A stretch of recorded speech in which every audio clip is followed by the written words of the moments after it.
Shalom Bapak Ibu Saudara yang kasih dalam Tuhan, kita mau dengar firman Tuhan, tunduk kepala kita berdoa. Kami menaikkan syukur kepadamu Tuhan saat ini, di mana kami menyiapkan hati kami untuk mendengarkan kebenaran firman-Mu. Biarlah kuasa-Mu dinyatakan, kami boleh mengerti akan firman Tuhan yang akan kami dengar.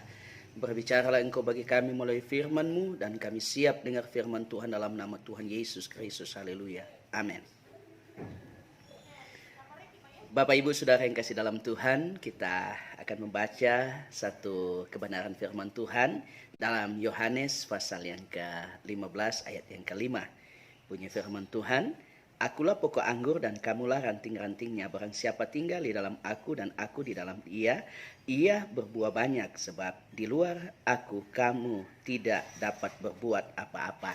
Puji Tuhan, firman Tuhan yang baru saja kita baca di saat ini, saya memberikan tema tinggal di dalam Tuhan. Kerinduan Tuhan agar semua orang percaya kepadanya harus tinggal di dalam Dia. Tinggal di dalam Dia artinya, pertama, kita siap hidup dengan aturan-aturannya Tuhan. Tentunya kalau kita mau tinggal di dalam Tuhan, kita tidak bisa mengikuti mau kita, tetapi kita harus mengikuti aturan-aturannya Tuhan.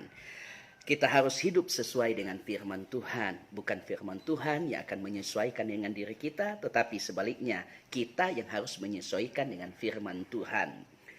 Di mana kita mau hidup di dalam Tuhan, kita harus siap mengikuti kehendak Tuhan, bukan kehendak dunia.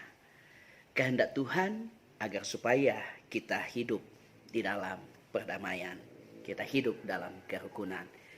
Apa yang tercatat dalam Ibrani pasal 12 ayat 14, dalam Roma pasal yang ke-12, semua menjelaskan bahwa pentingnya kita hidup di dalam Tuhan, di mana kita harus hidup di dalam perdamaian.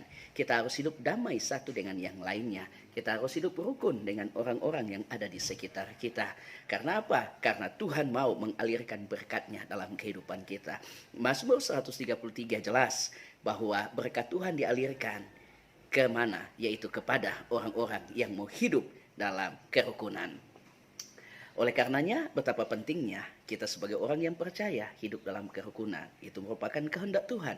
Untuk apa? Agar supaya berkat-Nya dialirkan dalam kehidupan kita. Kedua, kita mau hidup dalam Tuhan agar supaya kita dapat melihat Tuhan. Supaya kita dapat berjumpa dengan Tuhan. Nah, firman Tuhan berkata dalam Ibrani 12 ayat yang ke-14 bahwa kita harus hidup damai dengan semua orang. Karena kita tidak akan bisa hidup kudus kalau kita tidak hidup damai. Kenapa? Karena persyaratan untuk hidup kudus yaitu kita harus hidup berdamai dengan orang-orang yang ada di sekitar kita.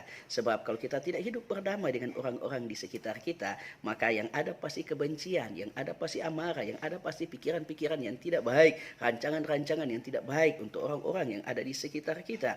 Tetapi ketika kita hidup dalam perdamaian, yang ada yaitu pikiran-pikiran yang baik, rancangan-rancangan yang baik bagi orang-orang yang ada di sekitar kita. Sehingga pikiran kita menjadi suci, hati kita menjadi suci. Tidak ada iri, tidak ada dendam, tidak ada akar pahit dan sebagainya. Yang ada adalah sukacita, yang ada adalah kebenaran yang memenuhi kehidupan kita.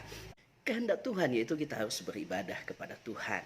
Jadi di samping kita hidup damai dengan sesama kita, kita juga harus beribadah kepada Tuhan. Ibadah itu penting. Ibadah itu harus kita buat. Ibadah itu harus kita lakukan.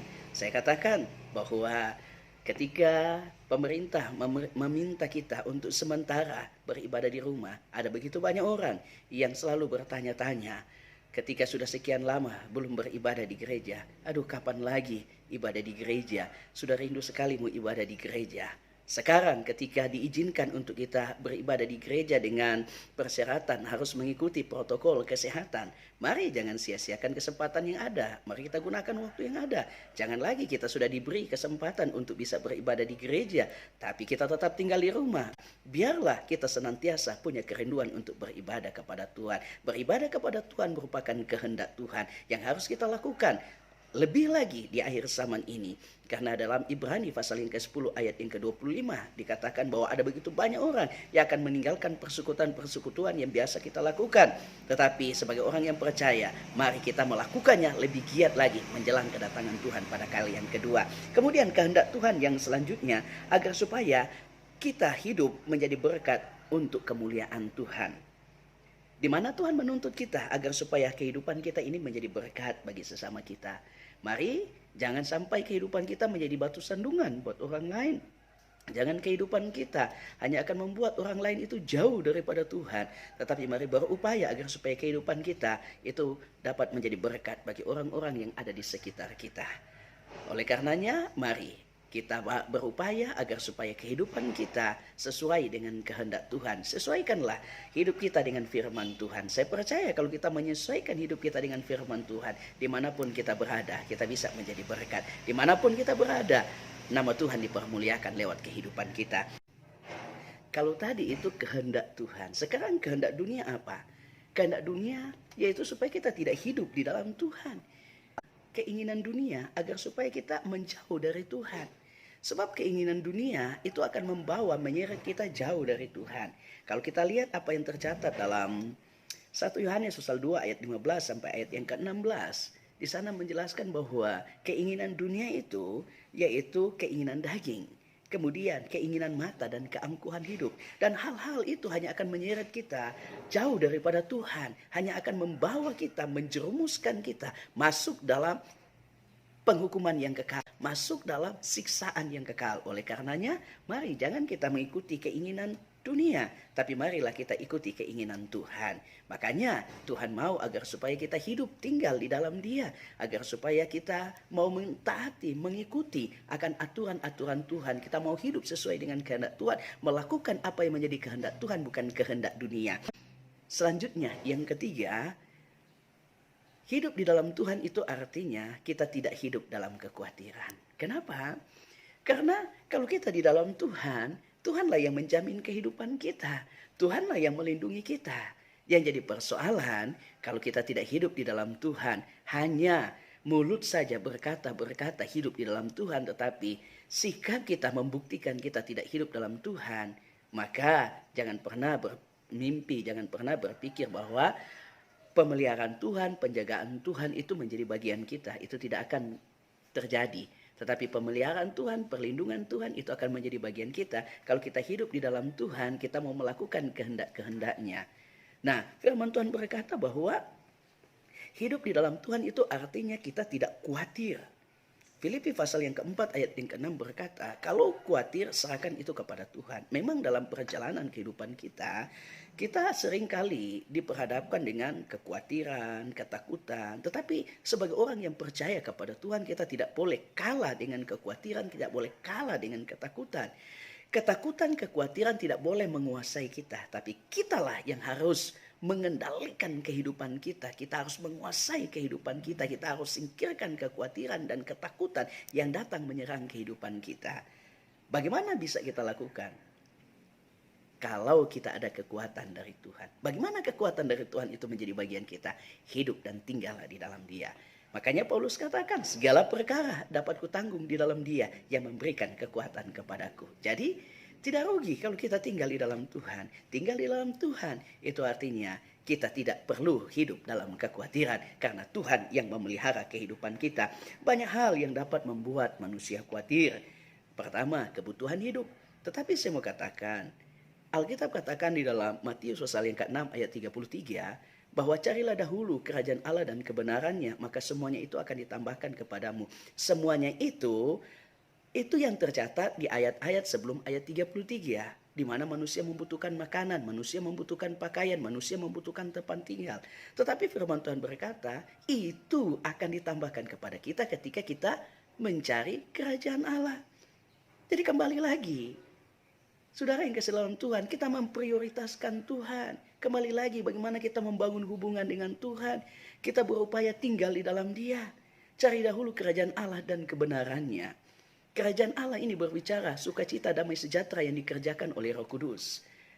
Nah, kenapa itu harus ada pada kita? Karena kalau kita ada sukacita, kita bisa menikmati kehidupan ini.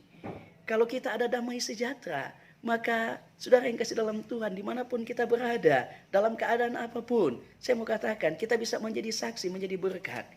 Kalau kita ada sukacita, kita ada damai sejahtera, maka betapa indahnya hidup ini. Hidup sangat-sangat memprihatinkan apabila dijalani tanpa sukacita dan tanpa ada damai sejahtera. Oleh karenanya, mari kita berupaya agar supaya kita hidup di dalam Tuhan. Ingat, kita memang memiliki kebutuhan hidup. Kita dalam menjalani kehidupan ini ada begitu banyak kebutuhan yang kita perlukan. Tetapi mari prioritaskan Tuhan dalam kehidupan kita. Di dalam Matius 6 ayat 33 tadi jelas bahwa dia akan memenuhi segala keperluan kebutuhan kita. Kalau kita memprioritaskan Tuhan, mencari kerajaan Allah terlebih dahulu, maka semuanya itu akan ditambahkan kepada kita. Kemudian yang membuat manusia khawatir itu karir dalam pekerjaan. Karir dalam pekerjaan terkadang membuat manusia khawatir, jangan-jangan saya nanti akan turun jabatan. Jangan-jangan, dan jangan-jangan. Tetapi sebagai orang yang percaya kepada Tuhan, kita tidak perlu khawatir. Kalau kita hidup di dalam Tuhan, kita menyesuaikan kehidupan kita dengan firman Tuhan. Memang persoalan, masalah, tantangan itu akan datang dalam karir kita. Tetapi Tuhan tidak akan biarkan kita. Tuhan akan mengangkat kita menjadi kepala dan bukan ekor. Itu janji Tuhan. Di dalam firman Tuhan, di dalam Ulangan 28 ayat 13-14. Tuhan akan mengangkat kita. Semakin naik bukan semakin turun. Itu adalah janji Tuhan. Asalkan kita mau mendengarkan perintah Tuhan, melakukan kehendak Tuhan dalam kehidupan kita. Daniel ada orang yang menjadi contoh, menjadi panutan buat kita sekalian. Di dalam karirnya, di mana Tuhan senantiasa membela dia. Dalam karirnya kita lihat semakin hari semakin meningkat.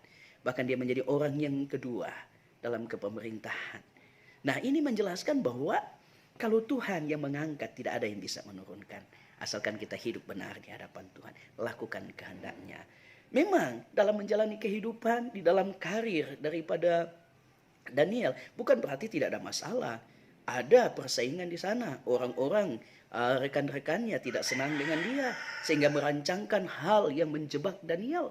Tetapi kita lihat, apapun rancangan orang, kalau kita ini hidup di dalam Tuhan, Tuhan yang bertanggung jawab atas hidup kita. Daniel memang terancam akan jabatannya. Daniel bukan cuma terancam jabatan, nyawanya juga terancam. Dan kita lihat dia dibuang di gua singa. Tetapi apakah Tuhan biarkan? Sekali-kali tidak. Daniel dilemparkan ke sana. Dan setelah dia diangkat dari gua singa, apakah Daniel kehilangan jabatan? Tidak. Tetapi kita lihat bagaimana Tuhan mempermuliakan Daniel. Raja berganti raja. Dalam kerajaan itu Daniel selalu dipakai. Diberi jabatan yang baik. Kenapa? Karena Daniel selalu memprioritaskan Tuhan dalam kehidupannya.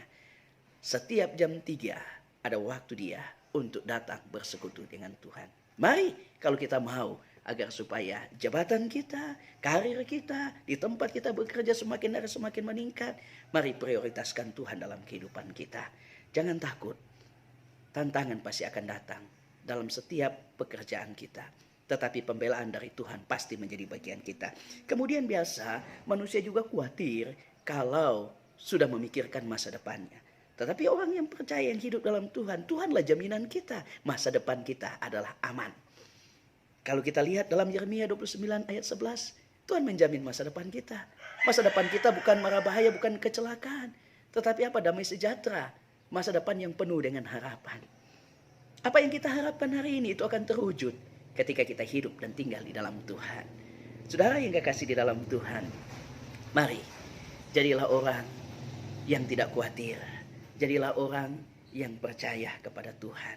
Karena kita tinggal di dalam Tuhan. Ingat, Tuhan yang menjamin kehidupan kita. Kemudian yang selanjutnya, saudara yang kasih dalam Tuhan, bagaimana supaya masa depan yang penuh harapan itu menjadi bagian kita sesuai dengan janji Tuhan. Kembali lagi, jangan hidup di dalam kefasikan, jangan hidup di dalam dosa, jangan hidup dalam perbuatan jahat. Dalam Mazmur pasal 37 ayat yang ke-37 bilang begini, perhatikanlah kepada orang yang tulus dan lihatlah kepada orang yang jujur. Sebab kepada orang yang suka damai akan ada masa depan. Ayat 38 bilang begini, tetapi pendurhaka akan dibinasakan bersama-sama dan masa depan orang-orang fasik akan dilenyapkan. Jadi kalau kita mau masa depan kita itu menjadi nyata, apa yang kita harapkan itu semua terwujud, maka kita perlu hidup di dalam Tuhan. Kita tidak perlu, saudara yang kesal Tuhan, khawatir. Asalkan jangan kita hidup dalam kefasikan. jangan hidup di dalam dosa. Karena Alkitab berkata di dalam Amsal pasal yang ke-24 ayat 30. Karena tidak ada masa depan bagi penjahat. Jadi ingat, kita mau masa depan kita, masa depan yang baik, gilang gemilang. Maka jangan menjadi orang yang melakukan kejahatan. Tapi hiduplah menjadi orang yang melakukan kebenaran. Yang selanjutnya, yang terakhir, hidup di dalam Tuhan itu artinya kita dilindungi Tuhan. Haleluya. Betapa indah dan bahagianya kalau hidup kita dilindungi oleh Tuhan. Kemanapun kita melangkahkan kaki, kita tidak perlu khawatir, kita tidak perlu takut karena kita dilindungi oleh Tuhan. Alkitab berkata bahwa kita perlu perlindungan Tuhan karena iblis itu berjalan mengelilingi, mencari orang yang dapat diterkamnya, mencari orang yang bisa dimangsanya. Tetapi kalau Tuhan melindungi kita, iblis tidak bisa memangsa kita. Kemudian panah-panah api dari si jahat itu tidak akan bisa tembus dalam kehidupan kita. Karena Alkitab berkata, Tuhan yang memagari kita dalam Sakaria pasal 2 ayat yang kelima dengan pagar api. Sehingga kita aman.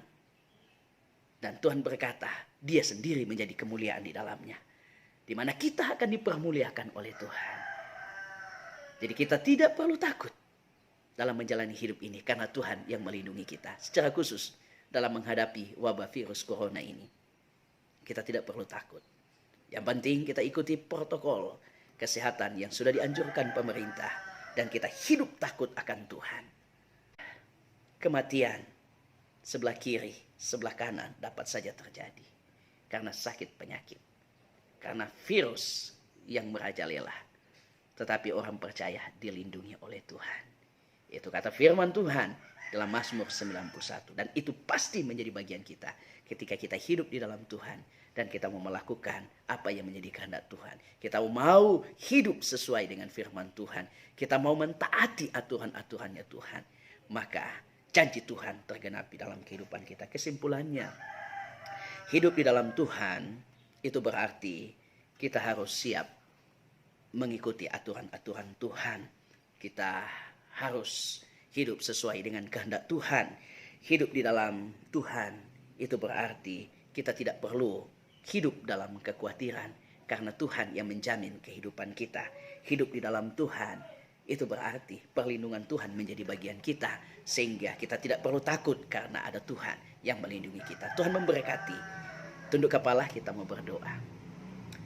Terima kasih Tuhan, kami bersyukur untuk firman-Mu. Biarlah firman-Mu ini menjadi kekuatan bagi kami dalam menjalani kehidupan ini sehingga kami tidak perlu khawatir, kami tidak perlu takut karena ada Tuhan yang menjamin kehidupan kami. Dalam nama Yesus kami berdoa. Haleluya. Amin. Tuhan memberkati kita sekalian. Sampai berjumpa kembali. Shalom.